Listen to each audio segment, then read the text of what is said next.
Boom. Late night stretches. So,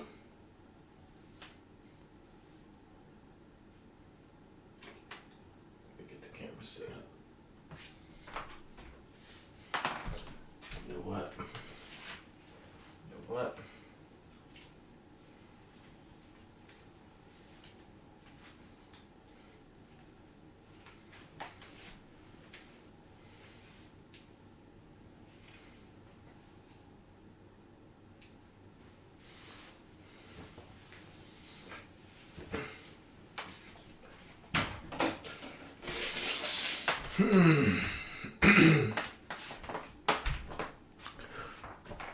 Ron John, dog.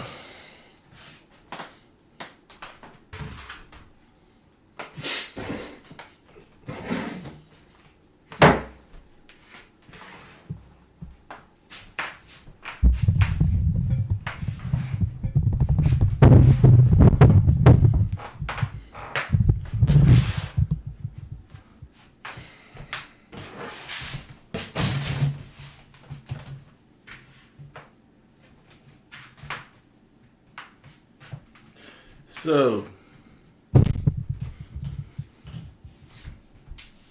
I was with my homie at training, and right before we start the training, I'm like, homie, we need to do some stretches. And the homie agrees, but he doesn't know what stretches to do. And so I showed him some of my favorite stretches. And now I want to show you my favorite stretches. Because watching him do the stretches, I got to see the mistakes he made and the minor adjustments. And he really said the stretches made him feel real nice. So, and then we did combat. We did jujitsu. And he emitted potent pressure. More potent than ever before. So, here are the stretches that I recommend you do nightly.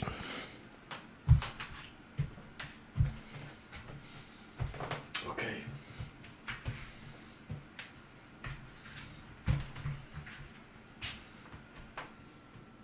So, you let the arms hang.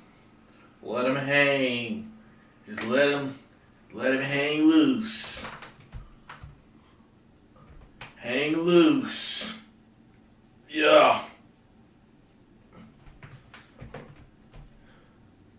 You might lift them up in the air. I wish I had a slightly better angle. But you might lift them up in the air like that. Spread them wide. Yeah. That's nice.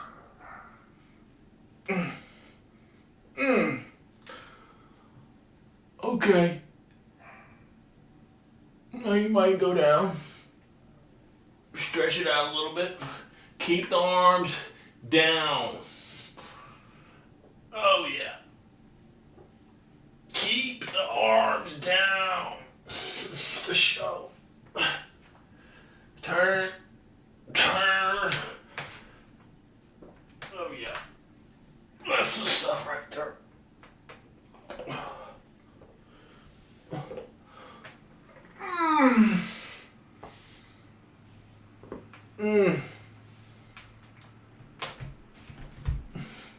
Keep those arms down, dog. That's potent.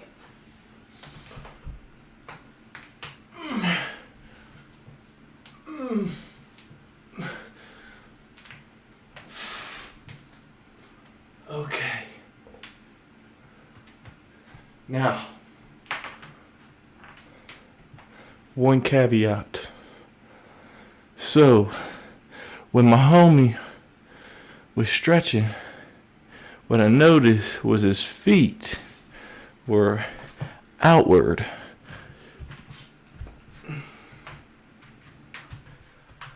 Like so. So when he came down, it was hard. But the minor adjustment that we made was just shifting them in. And then hands down.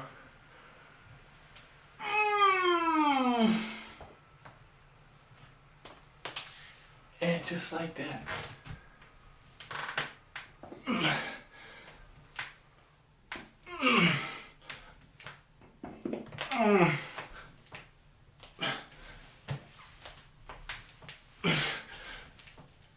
Yeah.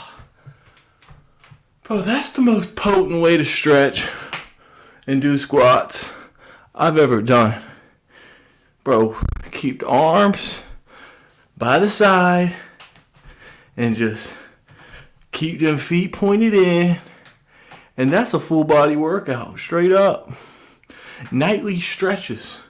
Nightly stretches, dog. This should be a stretch you are doing on a nightly basis. And yet you still probably haven't even done it at this point. Because you're lazy. And you don't want to win. You don't want to win as bad as you should.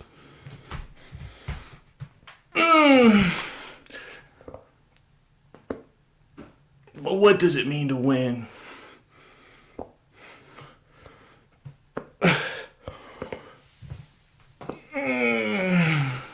Make it to heaven? Kind of. That's the ultimate dub. You make it to heaven, dog. That's a W.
Alright.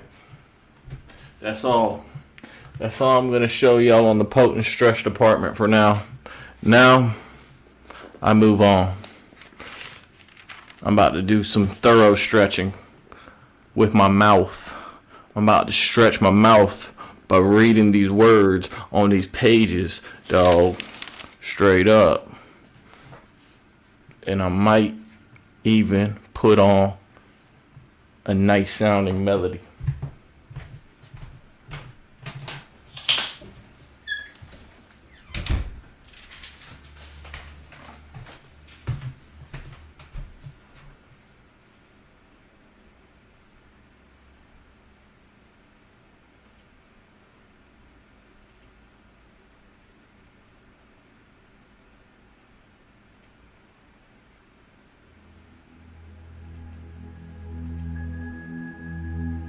Oh yeah. Oh, that's real nice.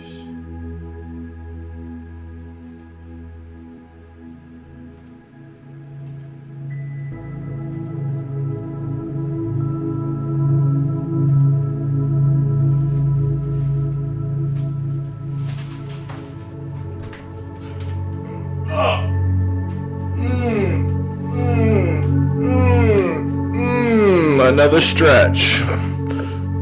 I flip to a random page and I find the knowledge.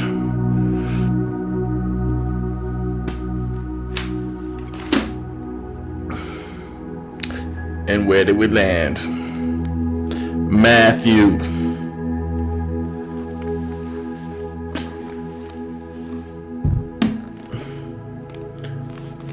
Matthew chapter 18, though. Best to go this way, because then the light will shine in a better way.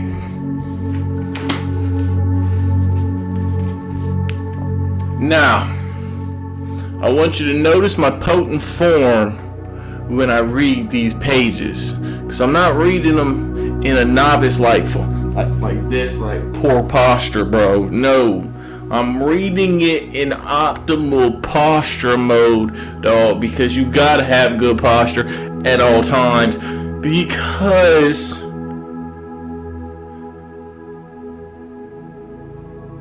the way you position yourself matters in many areas. So I pick up. Boom. Balance. Balance. Chapter 18. At that time, the disciples came to Jesus, saying, "Who then is the greatest in the kingdom of heaven?" Then Jesus called a little child to him and set him in the midst of them and said, "Assuredly I say to you, unless you are converted and become as little children, you will by no means enter the kingdom of heaven. Therefore, whoever humbles himself as this little child is the greatest in the kingdom of heaven. Whoever receives one little child like this in my name receives me." Jesus warns of offenses. "But whoever causes one of these little ones who believe in me to sin, it would be better for him if a millstone were hung around his neck and he were drowned in the depths of the sea. Woe to the world because of offenses, for offenses must come, but woe to the man by whom the offense comes. If your hand or foot causes you to sin, cut it off and cast it from you. It is better for you to enter life lame or maimed rather than having 2 hands or 2 feet to be cast into the everlasting fire. And if your eye causes you to sin, pluck it out and cast it from you. It is better for you to enter life with 1 eye rather than having 2 eyes to be cast into hell." Potent bars. And you know, I just had some sauce teleported straight into my mind when I was reading those bars. And I'm about to take a side turn. Straight up. Some people won't like this. Most people won't see it, so it won't matter too much.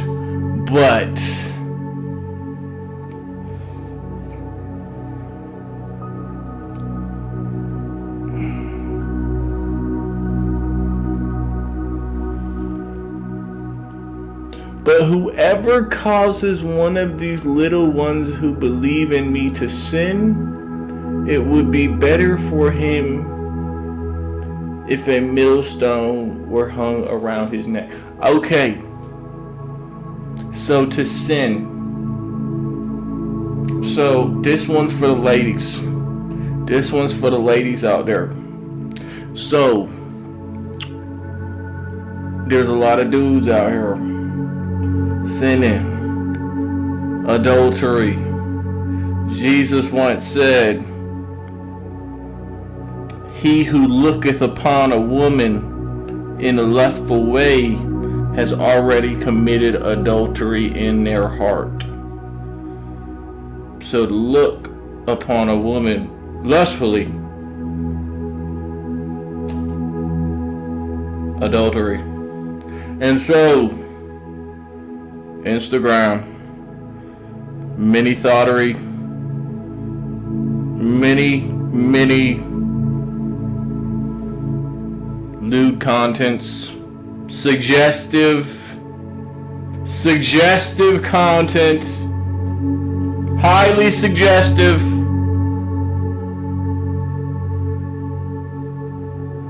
basically porn, and there's women in the droves who are encouraged to post it. Encouraged with likes, views, money.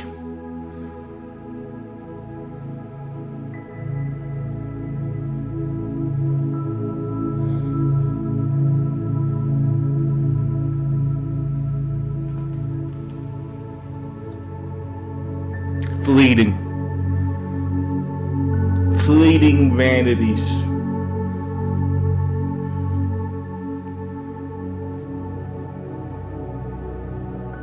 But these girls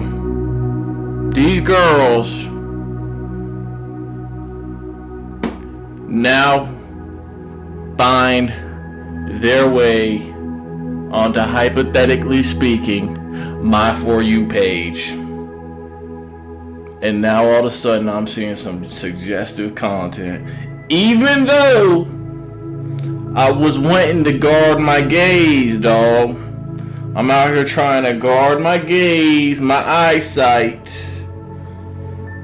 And all of a sudden on my For You page on the Instagram, some females out here doing some suggestive lewdness. And now I'm all of a sudden fighting a battle. And thank the Lord that I overcame the battle on this day. But Lord knows, another brother out there lost that battle today. Lost it. And so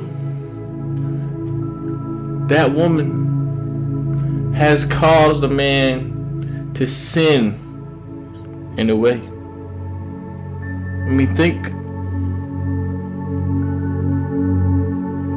I think there'd be a lot less lust if there was no porn, no booty pics, illegal. I don't know. I'm a freedom of speech guy, but is titties freedom of speech, dog? Is it really? I'm not so sure. It just seems so corrupting. But my side note there, it's not good to cause people to sin. And I don't blame the girls entirely for that dude failing that battle. Because truthfully, You can make adjustments. Not go to the For You page. You know, whatever. But, energetically speaking, that girl, she's gonna be feeling some negative energy. The demons is on her, dog. Because straight up, she's causing people to sin, and she's doing it herself. Especially depending on all the things she like to do. So, you know, yeah, dog, that ain't ideal. Yeah, by no stretch of the imagination. No stretch.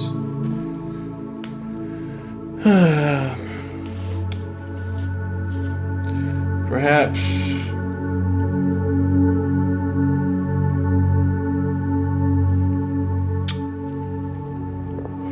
take heed that you do not despise one of these little ones, for I say to you that in heaven their angels always see the face of my Father who is in heaven. For the Son of Man has come to save that which was lost.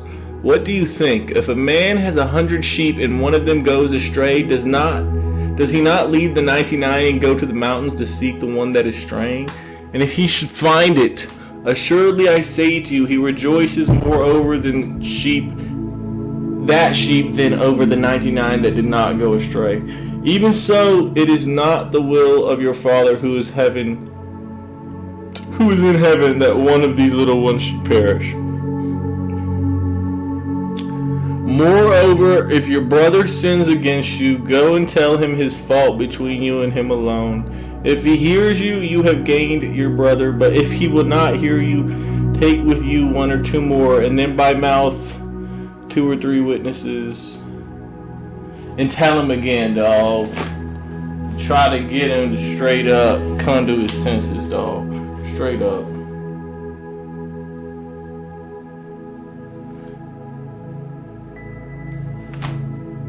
And dog, that's all I got in the tank. That's all I got in the tank right now. But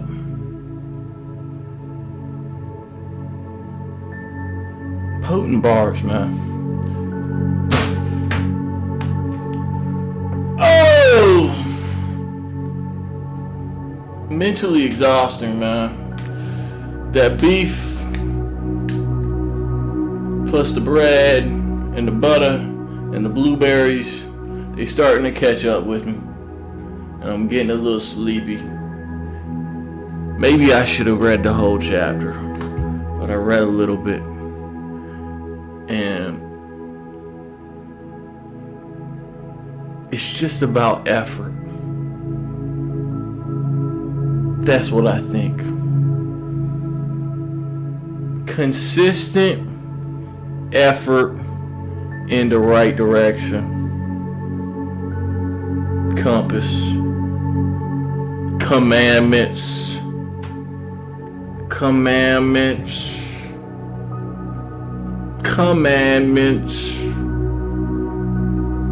But it's like you don't really want to focus on the commandments at all times. You do, but you don't. You want to really just find good hobbies that don't break the commandments. And then you're good. Get you a good jiu-jitsu gym, a good martial arts gym, a good striking gym, a yoga gym, a rock climbing gym. An environment that you can go to where you're not doing any sins. Because the reality is, if you're just alone on your phone, you probably gonna find a way to toast yourself up, cuz. I find when I get the most toasted up by my sin is when I am idle and I spend some time on my phone. Next thing you know, I'm just in a daze.